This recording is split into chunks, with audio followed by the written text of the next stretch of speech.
Power Project crew, thank you for checking out today's episode. This episode was recorded on May 27th, and it is with just the Power Project crew. If you're keeping track, this is episode 392, and we had show prepped for an entirely different show, but this episode comes on about 24 or 48 hours away from the George Floyd situation where, of course, a black man was killed by a white police officer, and, the controversy that stirred up, and it was just heavy on our minds, and we couldn't shut up about it, so we never actually got off of the topic. So we hit that. We talked about Ahmaud Arbery. We did have a laugh at the Karen situation in Central Park. Again, it's not a laughing matter, but it is. We laughed at it. I'm sorry if that offends anybody, but we were just being ourselves and we were just having the conversation. Mark gives a just amazing insight on his thoughts about Colin Kaepernick, because again, this brings up all of this stuff, the I can't breathe thing from back in 2014 to today, because that's exactly what happened with George Floyd again. So it's like, where have we seen this all happen? Oh yeah, in our own backyard. So again, we did have plans on talking about more fitness related stuff, but we couldn't shut up about this topic. And again, we were just having the conversation, and we really hope you guys do find some value in it. Please let us know what you guys think at Mark Bell's Power Project on Instagram, at MB Power Project on TikTok and Twitter. And ladies and gentlemen, please enjoy this episode with just the Power Project crew. I was watching something the other day where they had this guy, and this guy resisted arrest a lot, and it was just a white guy, and it was white cops and stuff. But like, this guy was resisting arrest, and they gave him a little extra. And me and my brother-in-law, we were talking about it, and I was like, you know what? I personally don't have any problem with the cops giving someone a little extra. The guy caused a ruckus. The guy caused a problem, and the guy puts everybody in danger. The problem, though, is that when you give them a little extra, if that's the way that you handle your job, and, let's say that all three of us are coming onto a scene and we're all hyped up because we saw something crazy happen. But then let's say the situation is pretty much taken care of. Well, what do we do with that energy? If we're kind of used to, giving them a little extra, nudge in the back or shove on the ground, or what I saw was this guy, being handcuffed behind his back. His hands were behind his back. And then this is a different instance, not what you're talking about in Nsima. Mm-hmm. And these other police officers, they grabbed the guy by the feet, and the other officers had the guy by his arms, and his arms were being like ripped behind his back. Like, how far can your arms go behind your back when both your hands are handcuffed behind your back? So this guy is, perpendicular to the ground pretty much, and they're holding his arms and his feet. Luckily, the guy's like flexible or high or whatever, and he didn't care, and like the guy didn't get injured or hurt or anything like that. It didn't seem like, but that's the issue. Is like, yeah, you would like to think that if the guy causes harm or danger, or if the guy hurt you a little bit, that you can inflict a little bit back on them. And cops, I think, I don't know what the rules are and the law is, but I think that they're allowed to go exponentially a little bit above what you're supposed to, or what you're doing, so that they can protect themselves. If you whipped out a knife, I think they are allowed to pull out their gun, that kind of thing. Mm-hmm. Like they are, by law, I think they're allowed to kind of jump you in that fashion. And if I'm speaking incorrectly on that, I apologize. But that makes sense. It makes sense for them to sometimes have to use deadly force. But yeah. I don't know what the situation was with that. I didn't research it much. But when the guy's on the ground and he's already handcuffed, it looks like you got everything that you needed. The guy's no longer a threat to anything. It's what's he gonna, like, if you stood him up and you've got four police officers, what's he gonna do? Try to run away or headbutt you? I mean, you can't really do much.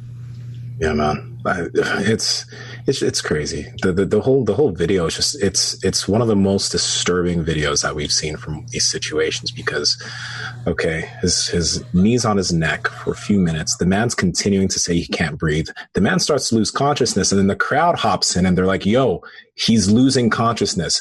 Take your knee off his neck." And this officer is just chilling, still there until the dude dies. It's like, the guy who's talking is doing a good job of being pretty rational too, even though he's kind of hyped up. Like, you can tell he's kind of mad. He did a pretty good job staying level headed. He's like, he can't breathe. He's like, I would just stop filming and stop bothering you if you would just let him up. Mm-hmm. He was pleading with the guy. I didn't listen. Yeah. This is the thing though. Like, you know, my buddy and I were having a talk about this morning. And it's, you know, as a community, it's there are evil like police officers out there, but we can't, like this guy. I think there was a picture of him wearing a hat that said "Make whites great again" or something, and that could totally be, I don't know, I could be wrong, but I saw a picture of him in that hat and then him on the guy's neck. So if that's actually true, we can tell that this officer was obviously a racist. The thing that we like that really this causes a lot of us to do is you then take that, you know, makeup of a cop and you then put that on all officers, just like those officers take the makeup of a black man, of their stereotypical black man, and they put it and say all black men are like this, we need to treat these men like this. And it gets very dangerous when you're taking that type of outlook. It's hard not to do, but it's something that we can't allow, I think, ourselves to do. It's hard. We've had conversations before, and we've had conversations before on this podcast talking about, like, if you are African American, how you have the conversation of like, hey, like, there's injustice in this country that we're in, and you might have to act above these circumstances that might arise. You need to be overly cautious around police officers and things of that nature, and you need to be overly respectful because they can kind of accuse you of anything, and they can take things many steps too far. But from the other side of it, it's like, how is this guy who I guess is now clearly racist, right? But like, how does this guy, how is he not influenced by the filming that's going on? Like, how is he not like, oh, nope, not me, I'm not racist, look at, I helped the guy up, you know? Like, how is he not, he's not influenced by that at all? Like, he just is like heartless, he just doesn't care, he thinks he's doing the right thing. I mean, I guess my point here is that you would think that police officers would be conscious of this. Not to a way that would impose or not in a way that would threaten their safety, but you think they would be conscious of, hey, I need to be really careful with how I treat everyone, first of all, but how I treat people of color in general, because of just how that looks and what is going on in our world today. And if I'm confronted with a situation, yes, I need to do my police officer duties, but I need to follow them to the T and follow what I'm supposed to do so I don't get hurt, so other people don't get hurt. Protect and serve, that's what they're there for. You need to kind of follow through on all those things, but you also have to use your head, and you also have to think about who the person is that you're dealing with. And I think that there's got to be some consideration there. Mm-hmm. There just has to be. I think that you have to have some consideration, but you would just think that, like, as a cop, a police officer, you would just be like, I don't think we need this kind of bullshit to happen again and for this to be seen again. And even if you were doing something wrong, you would just figure that you would stop doing it if there was a camera there. You know what I mean? Yeah. And then but like, someone could think, you know, like, oh, it's like in the moment, right? Adrenaline. He didn't actually even hear or see the person filming, whatever it may be. But if you are going to sign up for that job, you got to know that that's going to be a possibility and have the, capacity to be able to handle something like that. It's crazy to me to think that even with the Ahmaud Arbery thing about people now coming out saying, oh, he had been seen at the construction places, he had been seen doing this. Doesn't matter to me, man. He shouldn't be dead. So, when it comes to the Ahmaud Arbery thing, because that did come out, right? The dude went into, I've done this before. He went into a house that was in the process of being built. Those homes are open. Like there are videos of, I'm not trying to separate here, but there are tons of videos of white people just going to random houses saying, hey, I like that counter. Oh, that's a great design of the kitchen. Yeah. Ahmaud was seen on camera going into a house, coming out of the house, having nothing in his hands. It's not against the law. People do that shit all the time. And people were trying to take that and say, oh, well, he was going to property that wasn't his own. Like, that's... Like he was up to something eventually. Like, well, who cares? Even if he was. Exactly. Who fucking cares? Like, people are going to hunt him down and shoot him. I'm sure that there's been many white people who have done the same thing in that same neighborhood. Yeah. Who have kind of checked out that house or whatever they were doing in there, and they probably didn't get, well, we don't have any information that they got hunted down and killed, right? Mm-hmm. Yeah, and I don't want to make light of the situation, of course, but did you guys see the Central Park Karen situation? Oh my God. So that was really strange, her behavior, but it was funny to me because somebody's hearing us speak right now and say there's not that there's no racist cops, but it's like, no, it's not like that, it's like, dude, watch that video and here's a white woman saying there's an African man, what did he say, he's attacking me, something like that, yeah, and she's crying to the cops and stuff, bro. And don't take it there. Mike Mutzel, he put out a post on Twitter. He's like, as a white man, I'm glad this craziness was caught on camera. Because I guess another Karen tried to call the cops on him and his daughter last night for playing in the park because they weren't social distancing or something like that. The crazy and the scary thing about that video, man, is that woman understood the situation she was in, that there's a black guy here. If I call the cops and I sound scared over the phone, they're going to come here and they're going to automatically be on my side and something could happen to this guy. And she was trying to scare him to run away because she knew his vulnerability and probably the way he feels towards police. Mm-hmm. She knew the power she had there and she was wielding that sword brazenly. And it's fucking crazy. Yeah. And you saw her, she had her dog on the leash and she was pretty much choking her dog as she was doing all these crazy antics. So the dog got taken away from her, by the way.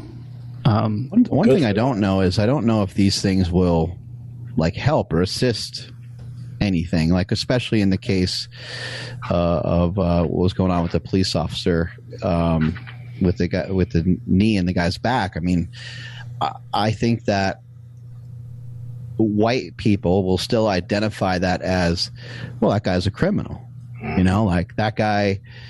They don't care what the situation is. The cops handcuff that guy because he's a dirtbag, because he's a criminal, he's a scumbag, this is what people say, this is how people think. I know, with my brother getting in a lot of trouble and my brother being in and out of rehab centers and stuff, he would be like, I'm in here with a bunch of worthless scumbags, worthless dirtbags, and I'm like, well, that's how they view you, and then once he got a bad reputation and once he was seen in a certain light by police officers, when he got pulled over, they would search his car, and then it was always like, hey, do they even have the right to do that? But it was always it was always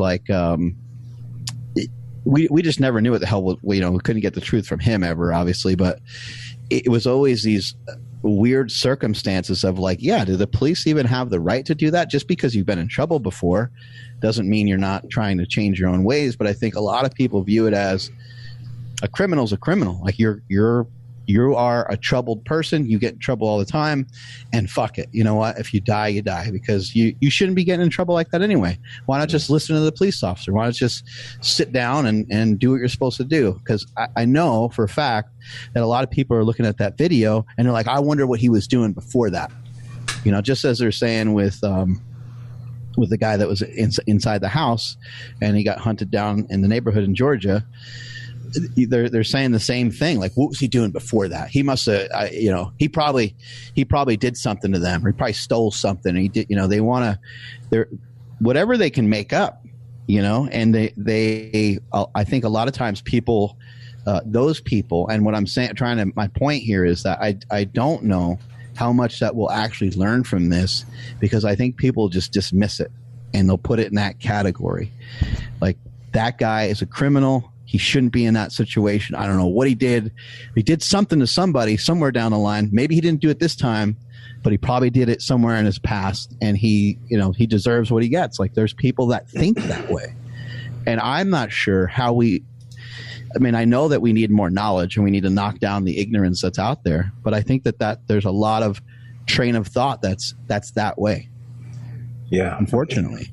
It's true. And, but when you say that, this is a tough thing for anyone, even especially myself, to wrap my head around. But when a person does say that, right? If they say, I wonder what he was doing before, I can understand why you're asking that question. And I don't think it's even bad that you're asking that question. But the thing to ask is this, okay? If he was doing something before, which we now know he wasn't, he was called, like he wasn't, does what's going on in that moment, the continuous action from the police officer, is that even justified? Even if, what situation garners that action to be justified? Just think about that. Ahmaud Arbery being chased and shot. What situation allows that to be justified? We can try and figure out what he was doing before. That's good. We have to understand the whole situation. But is what happened to these two men justified based off what they did? Absolutely not. I couldn't agree with you more. I think even let's just take the craziest scenario. Let's forget about these two situations just for a moment. And let's say that somebody went inside someone's home and shot their infant child right in the head and boom, bolted out of there. How do we treat that person? How do we treat that person that did that? That is indicative of what type of society that we have. People can have different opinions. People can think about whatever way they want to, an eye for an eye. Someone say, hey, that person needs, rehabilitation. Somebody else might say that person needs to be lit on fire. There's going to be a lot of different, hey, send that guy to jail. Let him get pounded in the butt for 10 years or whatever, before we send him the electric chair. Yeah. But it brings up a lot of interesting debate. And what we know from our past is how we treat people that are less fortunate and how we treat our criminals is very much a representation of what our society is and what how our society acts kind of as a whole. Because if you think that you should rip that person's arms and legs off and rip off his eyelashes and his eyebrows while he's still alive and do all these crazy weird things to him, then I think that maybe I don't think that's a society that I would want to live in. Because then, okay, let's take a situation that's to a lesser degree. That's obviously a crazy, crazy extreme, right? Mm-hmm. Let's say that I went in someone's home and stole something. So if we're going off of like this guy shoots an infant, gets his arms and legs ripped off, and they get fed to alligators. But because I went in someone's home and stole something, if we're going based off of that scale, what happens to me? Yeah. Do I ever get a second chance in life? Like if I mess up, if I roll through a stop sign because I'm drunk and I wipe out an entire family because I have an alcohol addiction, is my life over? Is the rest of my life and I'm not even saying I know the answer to whether that should or shouldn't be the case. What if I'm not drunk? What if I'm not drunk and I happen to go through the stop just because I just didn't see it? Mm-hmm. Human error happens all the time, and I wipe out a family. What do I deserve? That, you know what I mean? So it starts to sound, it sounds really crazy. And I think it would be amazing if we could figure out a better way to just, when something happens, I can't agree with what you said earlier more, Nsima. What did they do before? But like, hold on a second. What does it matter what they did before? Because let's detain the person and let's find out more information about what they did before, you know, coming up in the next couple days, the next couple of weeks. The story will unfold. You know, they say in like epistemology, like what's knowable? What can we know about the situation? And if you just got to a scene and two people are all bloodied up and there's one guy with bloody knuckles, you don't really know what happened. You can kind of assume, okay, this guy beat the hell out of these two people. I don't know what he did. I don't know why, but just because I don't know what happened, I'm going to detain everybody, ask everybody questions. The guy with the bloody knuckles, you'll probably find out that he did punch them, and maybe that's assault, and maybe you got to take him to the police station. But there's no reason to take that guy who beat those two people up. There's no reason to take that guy and beat the shit out of him. We don't have all the information. You don't have all the, and that's also not a great way to treat someone, even if they were a criminal, even if they did do something. Yeah. You know, that's an interesting point. Have you guys heard at all about like the Scandinavian prison system? No. So in I think it's Scandinavia, their prison system, instead of like here where it's a punishment, people are sent to prison and they punish them, right? In Scandinavia, apparently it's more like a reformation. So they do a lot of things and activities with all of these individuals in prison to try to help them reform and go back into society successfully. When you hear a lot about the prison system that we have here, even if it's for a minor drug charge where dude has something on him, he's sent to prison, you're in the same place and you're doing the same things that violent individuals that have murdered people are. It's the same punishment, but it's like it's not focused on trying to reform people and help them try to become hopefully good members of society. It's a very different thing. I can't say that I know a crazy amount about prison systems in general, but that interesting comparison is something I think that can be looked into in terms of our prison system. It's probably not a lot of money in that, though. Yeah. in traditional prisons in America, there's a lot of money to be made off of essentially legal slaves at that point. Yep. So there is. That'd be tough. Mm-hmm. It would be. Well, there's in the NFL, there's a lot of debate going on right now about it's called the Rooney Rule. Maybe you guys could look it up while we're on here, but it was created by Art Rooney, the owner of the Steelers, and they're trying to look into, you know, why there isn't more opportunities for African Americans in the NFL when it comes to the higher up positions, and it might be all minorities. So again, forgive me if it is all minorities. You're right. It's probably all minorities, because I don't see like an Asian football coach or anything like that either, so that I can think of off the top of my head. So, yeah, I mean, it has to do with minorities. But one of the things that they said, and this, like, really, it was just something I didn't think about before. But they were like, so they're talking about having minority owners. And they were talking about the only way to kind of get to this is for the current owners to mingle with some of these potential minority owners, or these owners to mingle with these potential minority coaches. Because for the most part, if you're white and you own a football team, I mean, I know that you have the football team. You have a lot of African Americans that play on the football team. You have a lot of minorities that play on the football team. But your friends, the people that you mingle with, the people that you are around, it's probably not a ton of diversity. Especially the age group of an owner, like right, these older people that may have had these previous notions in their head of racism, right?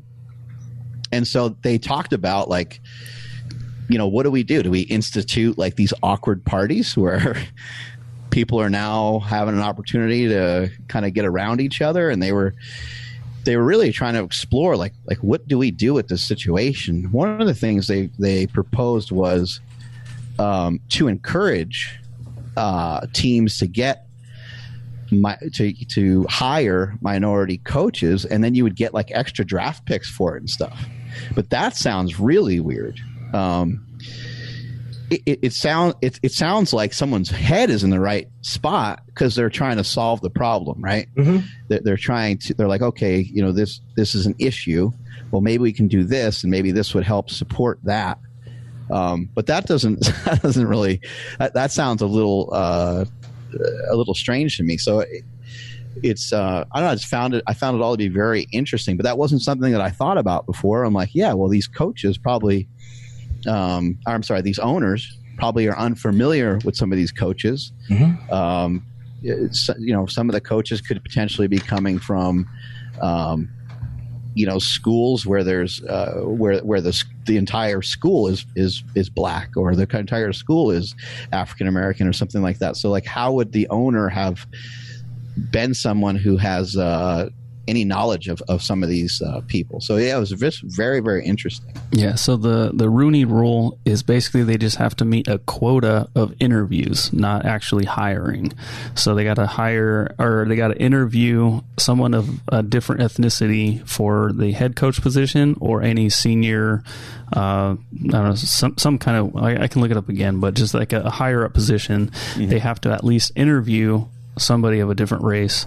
But there's no actual quota to meet, right? Of hiring. That makes sense too. I mean, you don't want to force people to hire people. Yeah, that would be weird. Yeah. It comes down to obviously finding the best person for any type of job.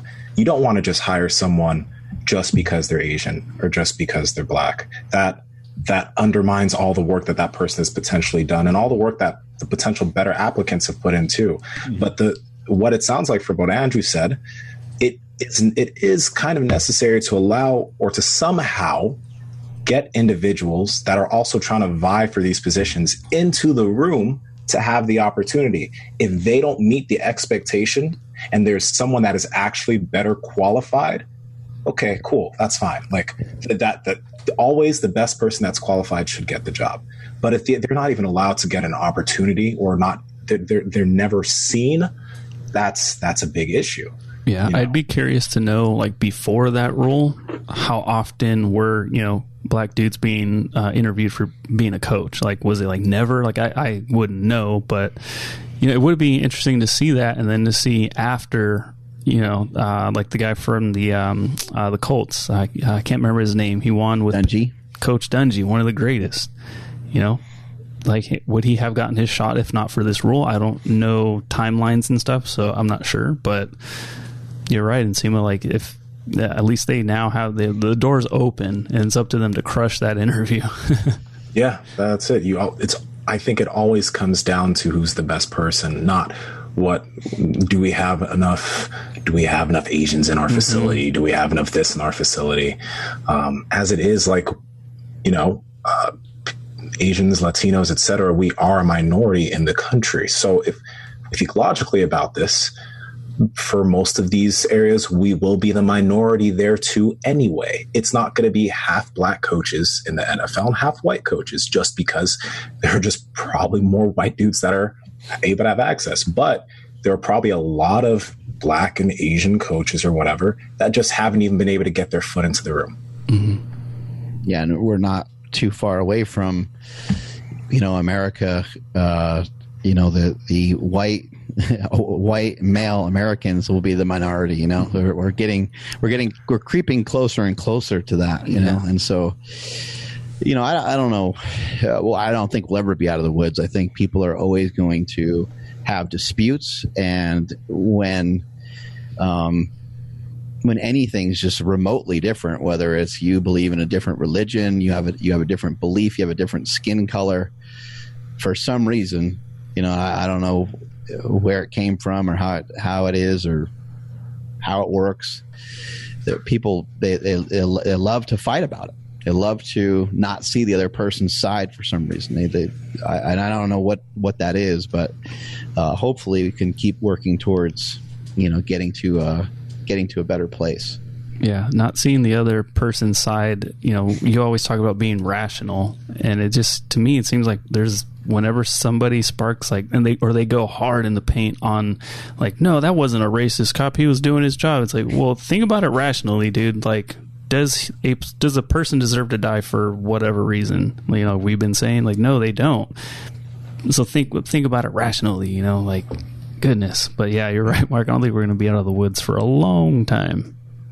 Last thing real quick about this. It's cops have body cams, but a lot of them are able to turn them off. It's it's funny. I've been in situations with cops before, and my response is always the same. My voice comes up about 8 octaves. I talk really softly, and I have a big smile on my face. I'm good, officer. How are you? I'm absolutely serious. This is what I sound like when I talk to the police. I have no base. Yeah. I have no base because I'm literally scared of being myself. Mm-hmm. You know what I mean? And that's not me knocking on police officers, because there are probably a majority of officers. No, not probably. Most definitely. Mm-hmm. The majority of police officers are good people. But there are a lot to be fucking scared of, because there's a lot that have a power trip. It's somehow we have to figure out how to weed out these evil cops. And it's not just the job of people, because these cops get caught way too late. The situation, okay, he's getting fired, he's now caught. But it's we also need police officers to figure out who in the force is probably not who should probably not be here. How can we get them out? Because this is not looking good for them either. You can't blame us being scared of them when that's the shit that we see. I am literally afraid of cops I come across.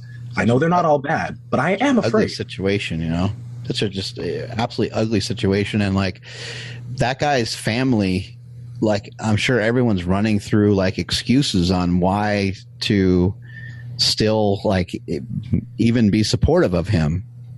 It's a weird situation, because it's not he saw the guy reach into his pocket, he thought he had a gun, and he overreacted and shot him or whatever. It's nothing like that. It's this slow, drawn out, you basically choke the guy to death almost, because you had your knee in his neck with his head twisted in a weird way, with his hands behind his back, when he was completely he wasn't fighting or doing anything from where the video started and stuff. And it's how does anybody defend that guy? But I guarantee you they will. I guarantee you that family, his wife, his children, his parents,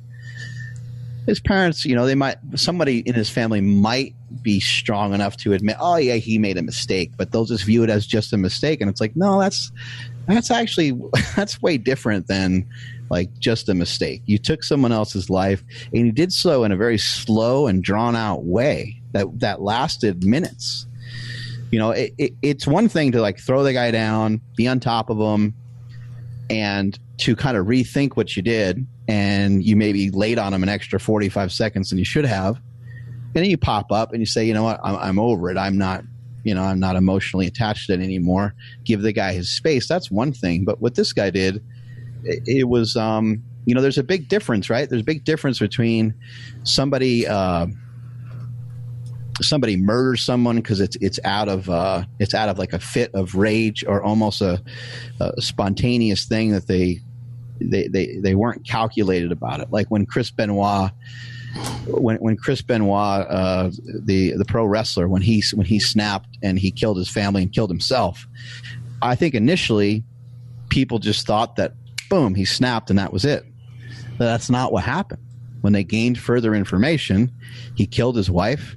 A day or two later, while his wife's dead body is in the house, he smothers their child with a pillow, and then he hangs himself. And it's there's degrees to this kind of stuff, right? When it happens like that, it's that is a really fucking crazy person that like, you don't want that kind of person on this planet even. Like, that is a really demented person. Now, we could say that he's sick. We could say he's mentally ill and that he needed help. And that is probably, we know more about these situations now. He had a lot of concussions and so on. And so you could still have some empathy for someone even when they have taken things that far. But it's just criminal justice is a really interesting thing. But I think there's some massive differences going on between, like, again, these guys that hunted down the guy in Georgia again. I'm sorry, I forget his name. Ahmaud Arbery. So in that situation, that's a calculated thing. Like, the guy hits the other guy like, hey, let's go. We're going to go. And they're driving. Like, it's not they're just only caught up in the moment and it's just a couple seconds worth. Like, we saw the guy coming out of the house and we were pretty sure he stole something. So we shot him. Even that's horrible. Right. But that's at least less thought about. Like, the longer that you think about it, the worse that it is. Let's go get him and let's go kill him. Like, that's completely ridiculous. Yeah, so I didn't even see what happened with the George Floyd situation because I just saw John Jones tweeting a bunch of stuff about it. I saw the picture. It made me feel terrible. And, I kind of shut social media down. But if anybody else like me just kind of clicked out of it, what exactly happened? Well, someone called the cops saying that it was a forge situation. So, like, they called him reporting a forgery, something like that. Cops come. I don't know what happened before the video starts, because if you watch the whole video, the video starts with you seeing an Asian cop at the front telling everybody to back away. The white guy has his knee on his neck. He's screaming, saying, I can't breathe. Please help. And everybody in the outside is just trying to tell the cops. No one even trying to get violent with the cops. They're just trying to tell the cops to take the knee off the neck. Maybe more is known about it right now, but then you just slowly see him stop speaking, and then you see him die. And then everyone's like, even before he actually fully died, though, there was this one guy who was continuing to say, hey, he's losing consciousness. Hey, he's not breathing. He's not breathing. And the officer looks down at him, looks up, looks down, looks up, keeps the knee on the neck. Like, all he did was pull out his mace. I saw that. Yeah. Again, it literally, it makes no sense. None of us can explain that shit. It's literally just evil. That's all I can say. It's just evil on that cop's part to do all that, because you don't need to do all that. If he's on the ground, you don't need your knee in his neck. And I was texting you guys yesterday. Eric Garner, same shit. He's just being held down and he slowly dies. He's like, I can't breathe. I can't breathe. That was the guy outside the convenience store, right? Yep. Right? Yeah. That was in like 2014. And the only reason, I Googled it right now because I couldn't remember it, but that was when like a bunch of NBA players were wearing the I Can't Breathe shirts. And when you said I can't breathe, I'm like, where have we heard this before? Where have we seen this before? What was his name? I'm saying, like, I don't know if people are gonna, I don't know if we're gonna. I know we try to do a better job. We have, further evaluation when they hire police officers and things like that. But I mean, you got to also think these are only the things that get kicked up to us too. There's a lot of things that happen where somebody didn't have a camera, somebody didn't have an opportunity to film the injustice that happened. Where even it could be something like. Could be something more. I mean, none of it's minor, but it could be something that is, doesn't result in someone dying. But just imagine if you were speeding and the cops roughed you up a little bit. It's like, who doesn't go? Everyone goes over the speed limit every day. Let's remember, the only reason we even knew about the Ahmaud Arbery situation was because the video came out, because that shit happened 2 months ago, like 2.5 months ago. The shooting and his death happened that long ago. But the only reason we know about it is because somebody released the video to the media. And then those guys get taken in. So think about that, guys. Because, I think it happened in February, and then it didn't come out till, recently. And that's when the shitstorm came. And that's when people were like, oh, wait, we should probably do something. Those guys are still just running around, freely.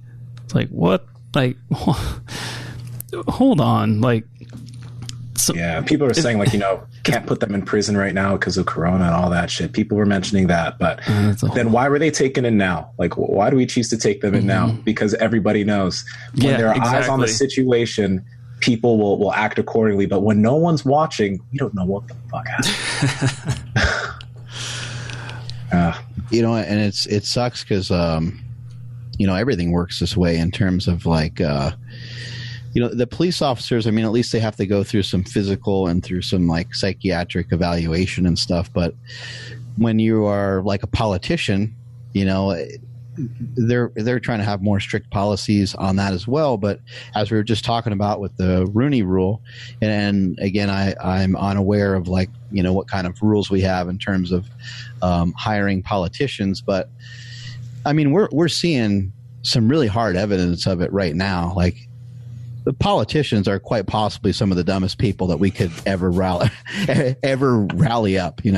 At least it appears that way at the moment. I mean, the percentage of people that are dying from this virus and how many people that we have, just that have been forced into this quarantine, it's crazy, and it just kind of leads you to believe like it's like obviously.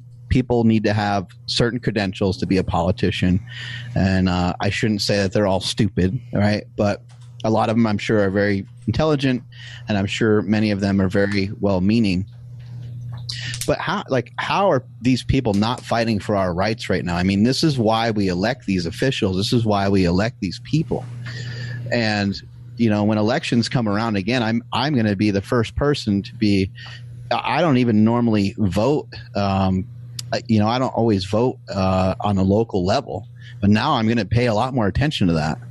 And I'm going to make sure these people that are, representing us now are not reelected. I'm going to do everything in my power to try to make sure that doesn't happen, because I feel that there's way too many mistakes going on right now with what we're seeing, and with just the knowledge that we have. I mean, more and more the truth keeps coming out over and over again, and we're seeing more and more people. I saw like a video from Tony Robbins, and it's like, hey, congratulations, Tony, you're 2 months behind the Power Project.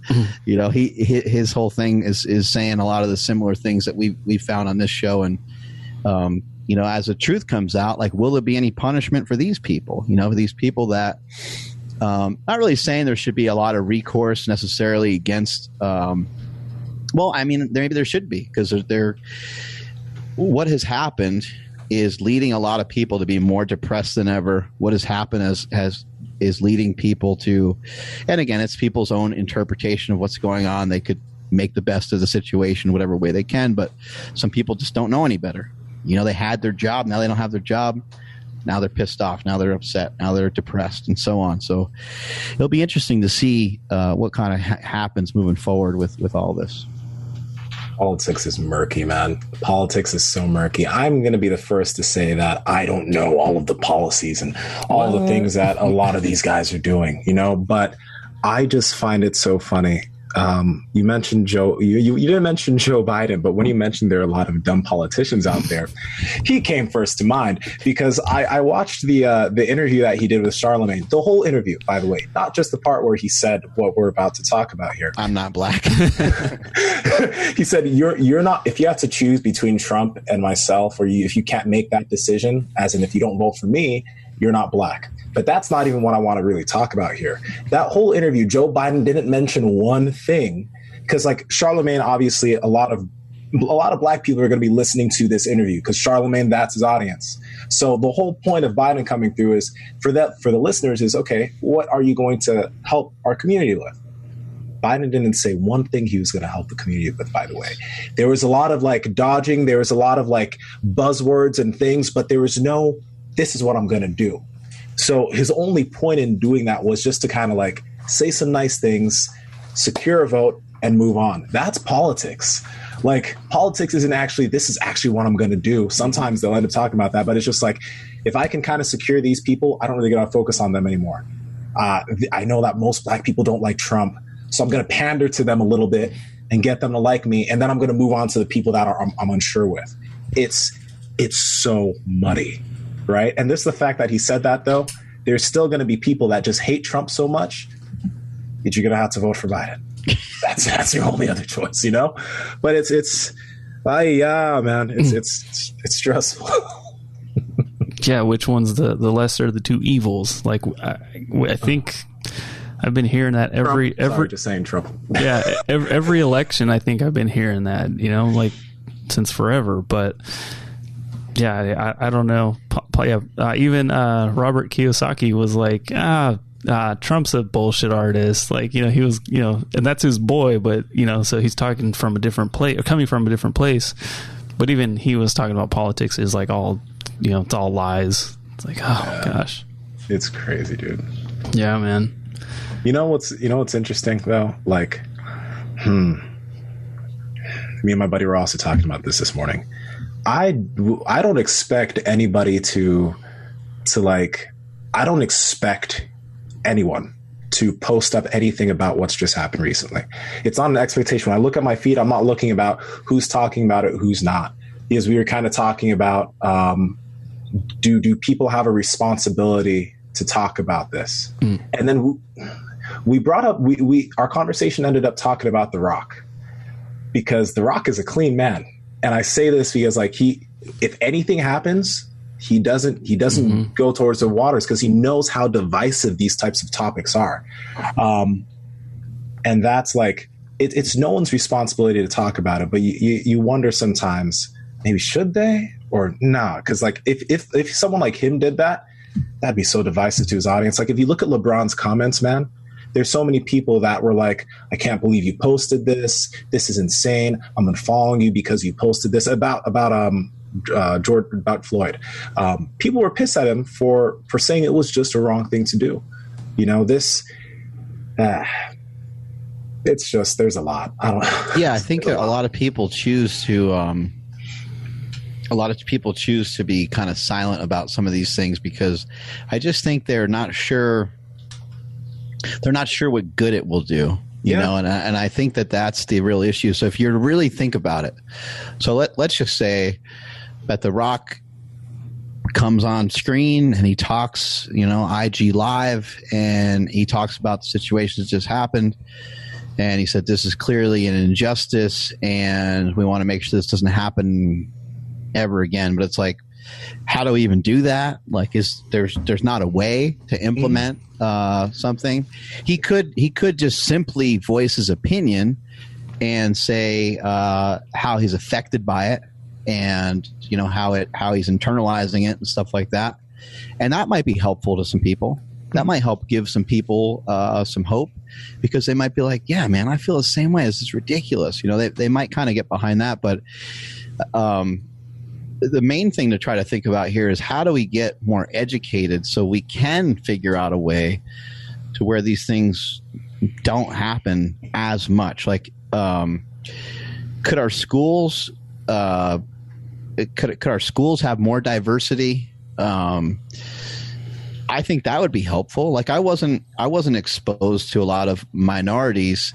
I happened to, when I was really young, I shared with you guys that story about my friend. I was like, I asked him why he was black, and I would think I was like 6 or 7 or something, you know. And so I had some minority friends and stuff like that when I was young, but like in my area, there wasn't much, you know. And so just imagine, and I don't know how it would work. I don't know, you know, but imagine if your school was diverse. That, like, I know with my kids, like, even if I make like a racial joke or even anything towards someone being gay or anything at all in my household, my kids are like, Dad, like, what are you doing? You know, like they're like, not only are they're like intolerant of it. Like, they don't want to hear it, because they go to school with they're mainly Asian kids, but there's still a lot of diversity in the school district and in the school that they go to, and they're very aware of people that are homosexual. They're very aware of like what's going on in today's world. And so I wonder, like, if there's a way to have more integrated schools, if something along those lines would help, because now I don't really need to be taught a whole lot about you. You sit right next to me in math class, you know? Mm-hmm. No, I mean, I think just naturally, I mean, Andrew, you probably have more say on this since like you see who Jasmine's in school with, but our generation, millennials, you know, Gen Z, are they called, Andrew? I have no idea. I don't know. Yeah. But it does seem, and I don't know if it's because we're in California, which is like a super melting pot, but I do feel that things are better the younger we go. Like things like they're more used to seeing different people. They're more used to seeing them in a positive light. Like it's even when I look back at like music videos and stuff from the 90s and 2000s and the ways that Black people were portrayed in the media in the 90s and 2000s, it's way better now than it was then. Like there's even when you look at like music videos and stuff, it's not as negative. Like it's not as gangsta this, criminal that. It's not that. It's not like that anymore, right? So I do believe that things are getting better with younger generations, and it's just gonna be. Who knows when all this is gonna die out? But I think overall things are moving in a positive direction, and I think one of the reasons why we see a lot of this is just because we all have cameras now. Like that's the thing. I don't honestly think things have been getting worse. I think it's just we're seeing more of it. It's getting in front of our eyes more, and we can really understand it. This has been something that's been going on for a long time. The whole thing, this whole topic of like, you know, your phone and the camera and social media is a very interesting thing as well, because like, are people more real? Are people more authentic? Or are they just more fake than ever? You know, like you'll hear people sometimes say, oh, well, it'd be impossible to put on a front like that 24/7. Maybe not. Not if there's like a lot of money involved in it. Not if there's like, but if if social media is designed specifically to, you know, play games with our mind and to really hit our like serotonin and whatever the hell, to really give us a lot of positive reinforcement of being on there and being addicted to it, right? These are really highly addictive things. If that's the case, then it wouldn't be hard to be completely fake, because you're getting rewarded for it all the time. I mean, like if I look at my most successful posts, right? Like, let's just say, what would be markers of successful posts? Well, the like button's a good one, right? Because there's a big old heart there. And how about a lot of comments? Well, then the most negative thing that I have ever posted before has had the largest result, right? Is it the underwear? No, it was the Batar thing, I think. It was the okay. one that like went the most crazy. I'm not sure. I was thinking about the rainbow. Yeah, the rainbow underwear. Yeah, I've had a few that went pretty crazy, or the Trump hat. You know, like I thought that's where you were going at first. Yeah, I've had a few that have been that way. Well, while I don't mind posting those things, because sometimes they just sort of pop up and they're kind of like, I think they're kind of fun. I think they're funny. I think they sometimes elicit, in the case of the COVID thing, I don't think that it's funny. But I think that it just draws up a lot of conversation. And so sometimes I'll put up something that might be controversial. Sometimes I'll do something like that. And I just think it's a good opportunity to drum up conversation. But if I'm being fake, then I would specifically just engineer those things all the time, which I could very easily do. I could take a picture with Daisy and like flex my bicep or something and get like a ton of likes, right? There's a bunch of stupid stuff that I could do that's not really me. But my point is I could be rewarded for it immediately on Instagram. And so it's interesting because everyone's got a phone, and people are going to find out if people are fake. We get to see who's who because there's so much social media, so much stuff's being recorded. It's like, I don't know about that, man. I think people are more fake, or have the ability to be more fake than they ever have before. Yeah, if it's how you eat, that you just are that now. Like that. That sucks that you just pointed all this out. Everyone's a fake now. Dude, and the thing is, like, but what about posting pictures of your food, right? I mean, you can, right? Like, oh yeah, no. It's like, dude, you eat that healthy? Like, you're not even that good of shape. Like, hey, you being honest with those posts? I think that was a direct shot at me. No, when you think about that though, you're really right. Like, people are rewarded for what may get the most likes, and what may get the most likes might not be themselves. Did you guys hear about the recent Kardashian that changed her face?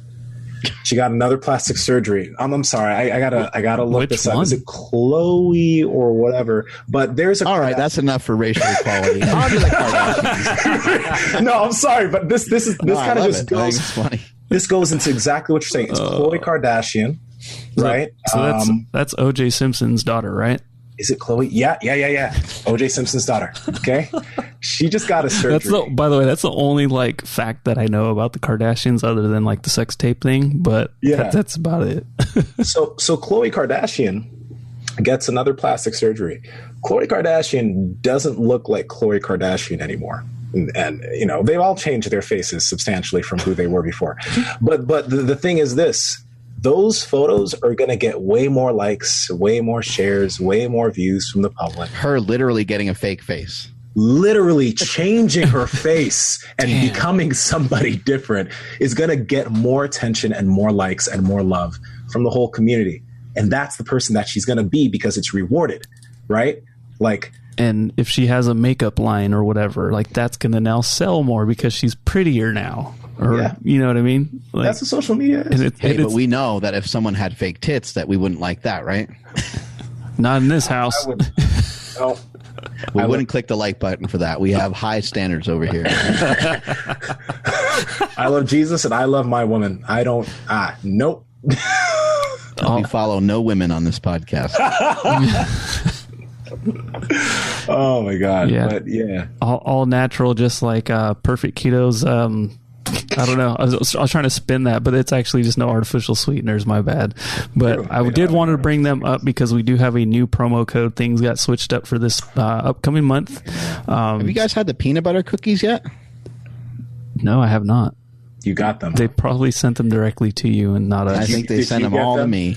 Wow. Yeah. Son of a... I should just make up stuff on the podcast that they're sending me. You guys have their new Perfect Keto pizza and the new Perfect were you Keto joking? cheesecake? No, they have peanut butter. They have peanut butter cookies now, and they're better than the other two cookies. Of course they are. Well, they have They have a chocolate chip one. They have a chocolate chip. Yeah, double chocolate chip, and then just regular chocolate chip cookie, which is amazing. Which apparently is not the best one now. I wouldn't know anything about that. Y'all remember, actually, it was the first time we talked about the cookies, and I was like, if they make a peanut butter, that would be so good. And Mark gets the peanut butter. Hey, but you willed it into its existence. They stole your idea, and then they sent it to me to like rub it in. Yeah. Yeah. Oh, man. Anywho, for more information on Perfect Keto, please head over to perfectketo.com/powerproject. At checkout, enter promo code PowerProject 25 for 25% off any order of $50 or more. Again, new code, so anything from the previous episodes is no longer valid. So please make sure you use promo code PowerProject for 25% off any order of $50 or more. Sorry, had to throw that in there. I wonder if LeBron James will ever get into politics, because he seems to have been voicing his opinion a lot, like over not just like recently, but over the last several years, really. Yeah, there was the whole shut up and play basketball thing. Y'all remember that? No. Oh, shut up and dribble. Still, remember? No, yeah, I don't know. I don't remember. He was getting kind of active. I think it was probably after someone else. I think it was probably after someone else got shot, and he was being very vocal about it. He was being super vocal about it. And some newscaster was like, he needs to just shut up and dribble.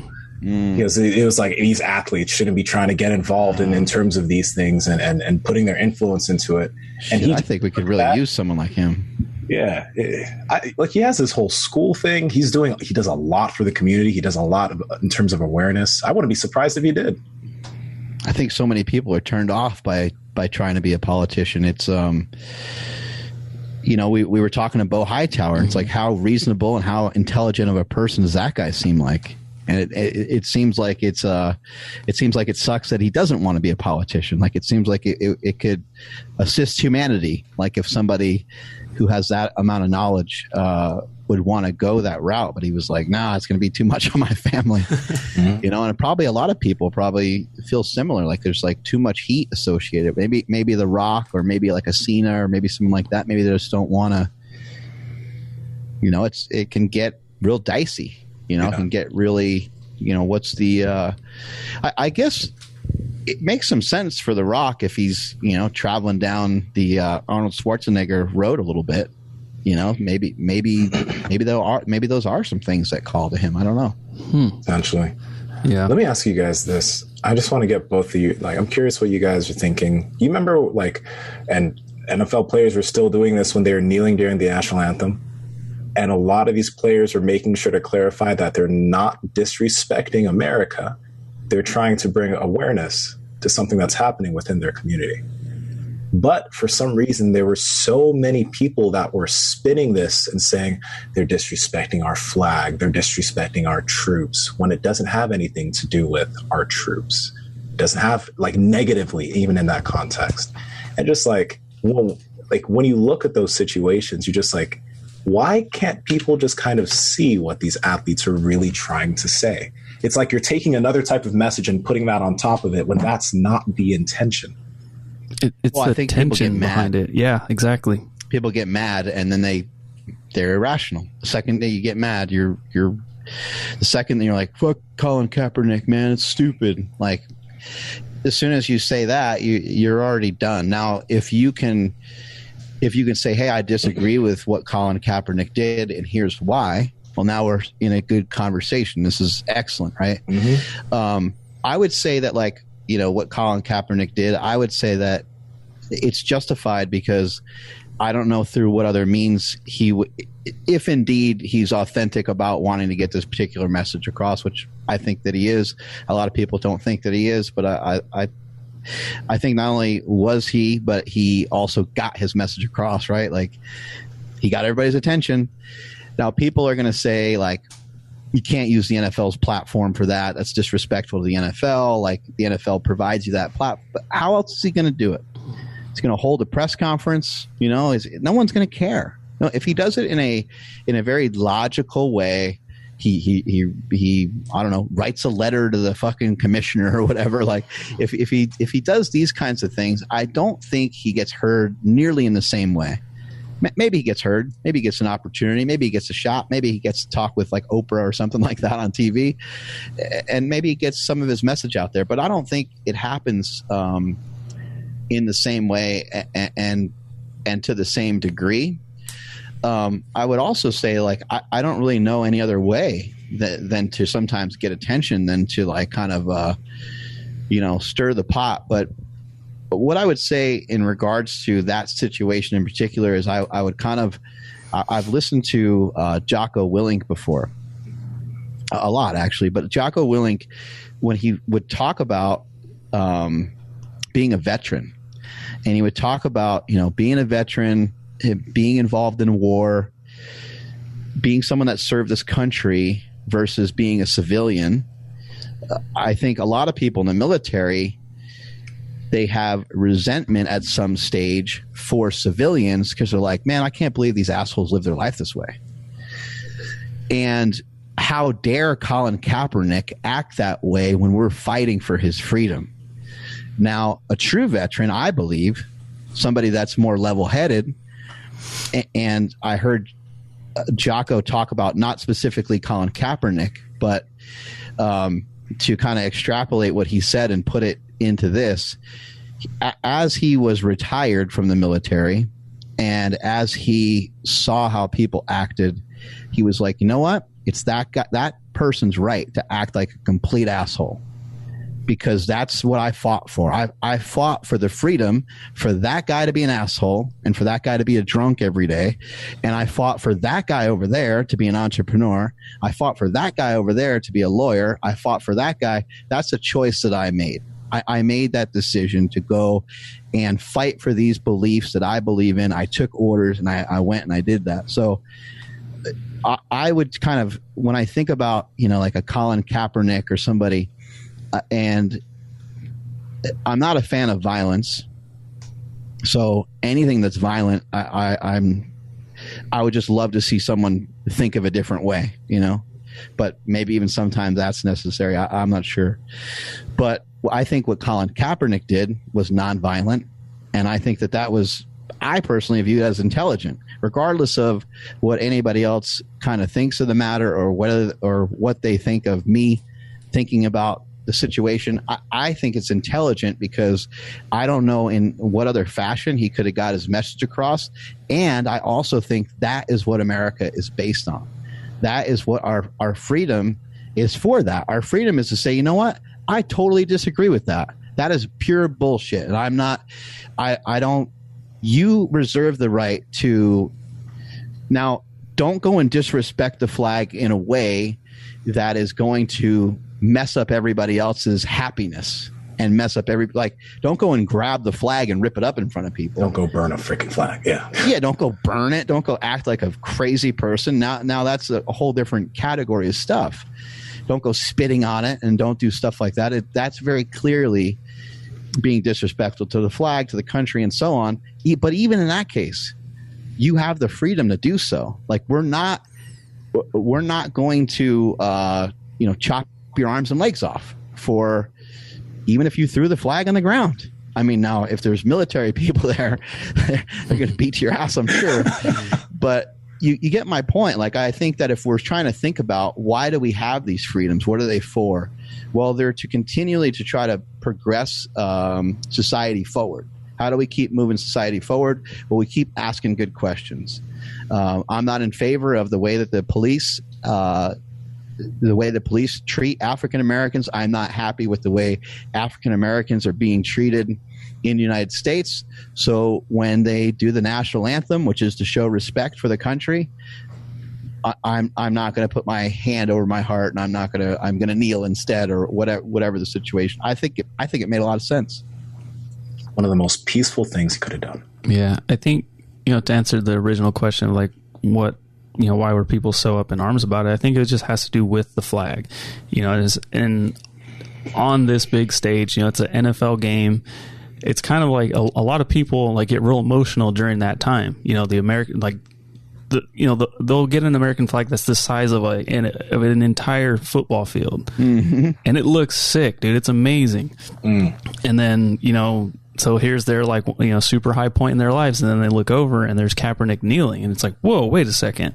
And then that's when you hear the comments, well, if you don't like it, go to another country and da da da. It's like, well, you really, really missed the point. So I think that's what it is. It just comes back to the flag, and then of course, people get like rage drunk. They get super like one-sided upset, and like there's no way you can talk them down from that ledge. Like they're already over. It's the emotions of it. It's mm-hmm. the interpretation of, what they feel that it means to be an American. And we've talked about this a bunch of times here. It's like Andrew's interpretation and Nsima's interpretation, my interpretation. It's all going to be different on what it means. Like you guys could be for it. You guys could be against it. What Kaepernick did, or you could have you're going to have different insight and different information than I have. It totally makes sense. And I think that is why it got so much attention, is because people were like, oh, no, I understand what he's talking about. People were like, yeah, no. And then like a lot, I think it got people to talk about the situation at hand. It got people pissed at first, and they were just focused in on him disrespecting the flag. But I think as it progressed and as other athletes started to do it as well, I think it drew up conversation. Like, okay, you don't agree with him doing that, but what do you think about, like, where are we at with equality, Mm-hmm. And someone would say, well, yeah, that still sucks. Right?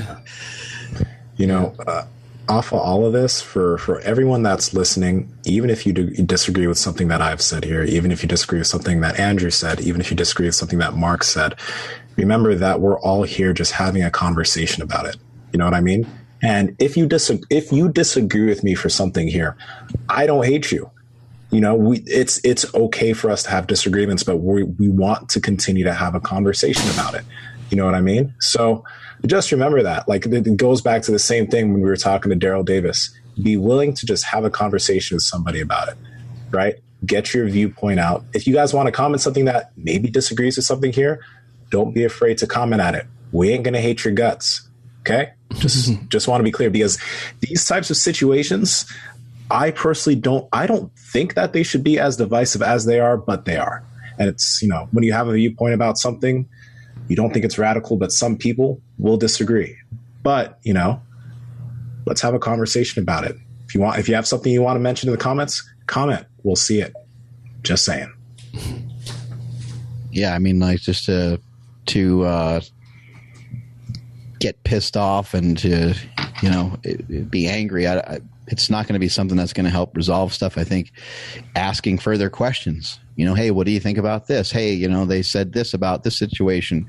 Did you guys factor that in? You know, and adding to the conversation, I think is really where it's at. And hopefully moving forward, people can, you know, try to have a cooler head about things and try to understand each other's points better. Yeah. I saw on some of the comments, you know, talking about being decisive, the Daryl Davis clip that Mark had posted on his Instagram. And I mean, yeah, it's pretty rough. And I seen one comment that made me laugh. And I normally don't do this kind of thing, but I looked and he was like, thanks to Daryl Davis, I now joined the KKK. Because I was unaware of everything that was happening. And when I saw him on Joe Rogan, I joined. And so I'm like, okay, I'm just curious. So I clicked on his profile and he has like a David Goggins motivational thing. So he could have been just trolling, but like most likely, right? But probably even not a troll. Yeah, but even that, people just like, get a rise out of other people, and it's just all such a weird situation. There's no consequence, right? There's no consequence. Yeah, absolutely. You know, you can just, I mean, literally anyone can go on anybody's social media and say anything. They could say anything they want about you. They could accuse you of something that you never did before. I mean, they could really just go in there and just drop a bomb and walk away. And then they don't have any, I think sometimes when people make those comments, they don't have any intention of ever going back and seeing, even if you responded to it. So you're like, all right, I got this sick response. Like, this is going to be perfect. I'm really going to burn this guy. This is awesome. And you like making sure like, oh yeah, I worded it really well and the punctuation's decent and like, I'm not going to offend anybody and it sounds super smart. And you like click. Like, I showed that guy what's up, but like no one cares, you know? I mean, maybe some fans read it and they laugh about it if you made fun of somebody or pointed out something that was funny, but I just don't think I don't think it really moves us forward. I think we could all agree that it's just like, these are all like lateral moves. And a lot of times they're backwards moves. So for someone to say, oh, I was inspired by that and I joined the KKK. It's like, it's not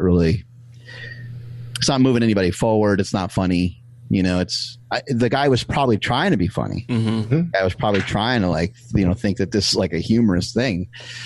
And so I just think, not that everything you do always has to be stuff that moves you forward either, but I just don't think it's great to have shit that's moving you backwards. Yeah. And then going back to your question, Nsima, about, you know, are things getting better? I've definitely seen it get better. I remember elementary school, we had like one black kid in the whole school. Ended up being really good friends with him. He was my boy Curtis. What's up, dude? See, you ain't racist. Yeah, see, I got the one. That's where I was going with it. Anyways, so really, yeah, bro. In elementary school, one black friend. Yeah, and then, dude, this is funny. So I grew up in every white person has one black friend. But check this out. Sure. Nsima's gonna love this. So I grew up in Woodland. And so I met him, hung out with him since third grade. And then every black person that I hung out with after that was literally his cousin. Like, there was one family in the whole town. And like, I knew, like, it was that legit, in dude. Woodland? Yeah. So in elementary school, there was the one black kid and then a bunch of Mexicans, a bunch of white people, and then a handful of Asians. And then it's kind of the same thing throughout junior high, but then right as I was getting into high school, that's when, like, literally, so small town Woodland, I promise I'm not racist, that's when like more like Indians started populating the area. So I remember seeing like, oh, we got like one or two now. All right. Wow, you're so careful. I promise I'm not racist. Yeah, well, I have to be careful, dude. I know. And then in high school, you know, it was just like literally like a little bit of everything. But then now with Jasmine going to school, and I'm sure you guys, I mean, we do this at the gym too, but like we would say like Josh, like which Josh, like, oh, Asian Josh or Black Josh, like whichever one, like that's how we did it. I noticed that Jasmine, they don't do that. They say like so-and-so S or so-and-so R, like they do the last name. They don't say like, oh, Asian so-and-so or white so-and-so. And so I thought that was pretty cool. Like, I'm like, okay, that's definitely a step, you know, in the right direction, because they literally don't see them as this or that. There's just the person and their last name, and in this case, their initial of their last name. So that's a brilliant observation, man. Yeah, I think it's great. I'm not around kids, so I don't see this stuff much. But like both of you guys, Mark and yourself, I think, Mark, you kind of said something similar. Like your kids are really keen on that type of stuff. And that's an amazing thing. Like, yeah, we are moving forward, but there's still a lot of shit we're seeing along the way. Yeah, old people just need to die off. Well, and they are. I think we got 100,000 Americans have now died from COVID-19. Yeah. Damn. I think that we reached that today, I think. And then I think Elon Musk was going to like launch something in outer space too today, but I think it might have got canceled. Oh, really? Got aborted. Oh, postponed or something. No, they were going through it, but they aborted the mission like an hour and 40 minutes or something. Yeah, they're going to do it again on the 30th. Did they say why? Something was just like went wrong. So they like abort mission. It's very movie-esque. At least they didn't launch it and something happened. Thank God. Oh my gosh, dude, that's some like, yeah, Dr. Evil stuff. They probably did the countdown and everything. Oh man, you guys get any working out in today? Not me, but I did wake up early because I needed to change my oil in my car, and it's been so damn hot. So that's what I did instead of training this morning. Nah, I did some slingshot push-up. I'm doing a minimum of 50 push-ups in the slingshot push-up every day. Yesterday I did 100. Today I've done 50 so far, but I'll do more. Nice. I'll get in a workout tonight. I'm doing that just because it's really actually been helping my AC joint out. Because like with push-ups, my AC joint seems to hurt. But as I've been doing more of these, normal push-ups are not nearly as painful here. So that slingshot push-up's been helping a lot. Yeah, I squatted for the first time with like legit weight on Saturday, and yeah, I was pretty sore the next couple of days.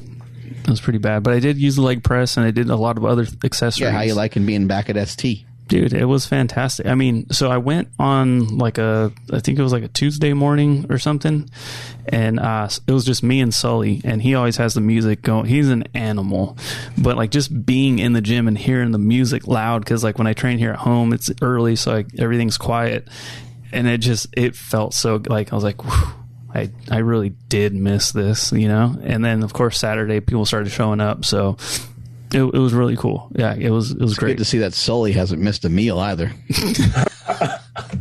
Man, he's looking thick as a brick. Yeah. I saw him yesterday. He is down with the thickness. He's so damn strong, though.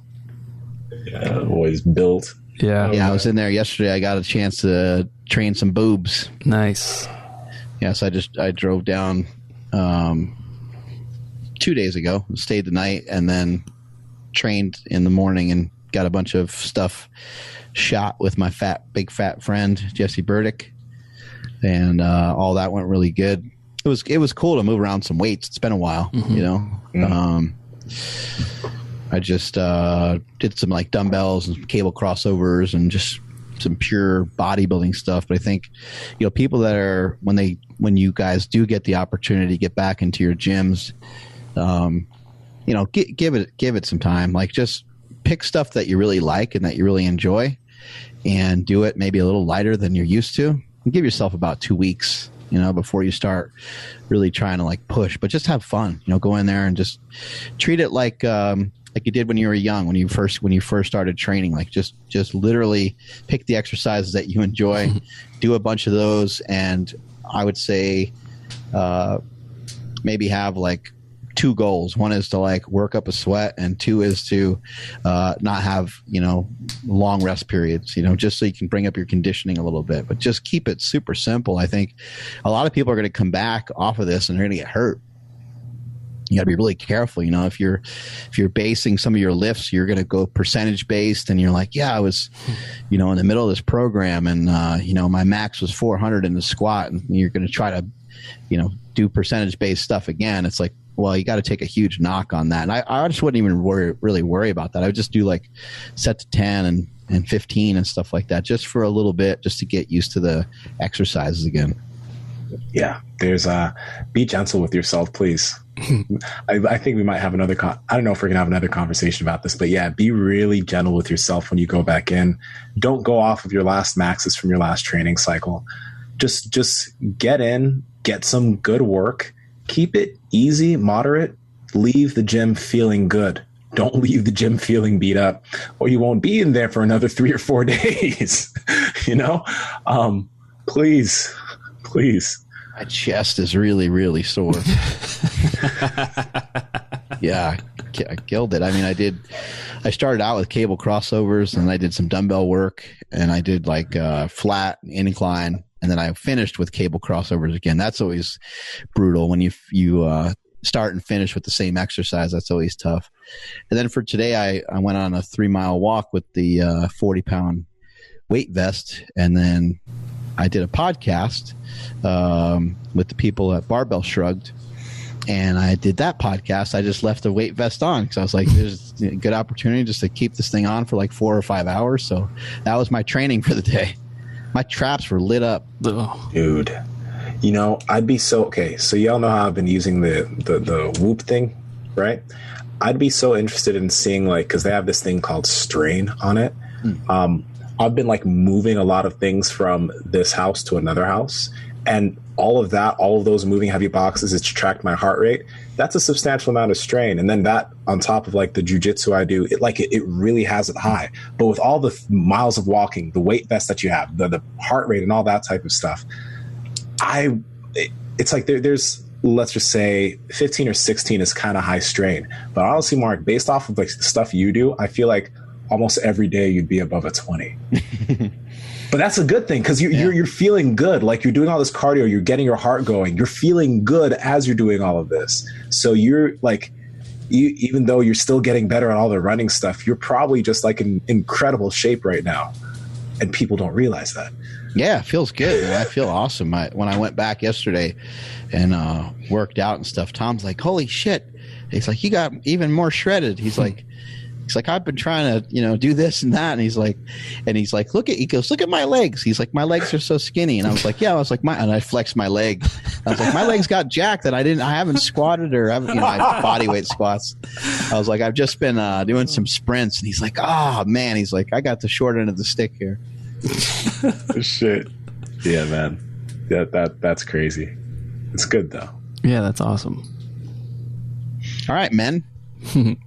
Thank you, everybody, for checking out today's episode. Thank you, Perfect Keto, for sponsoring this episode. Again, they got a new promo code PowerProject25 for 25% off any order of $50 or more.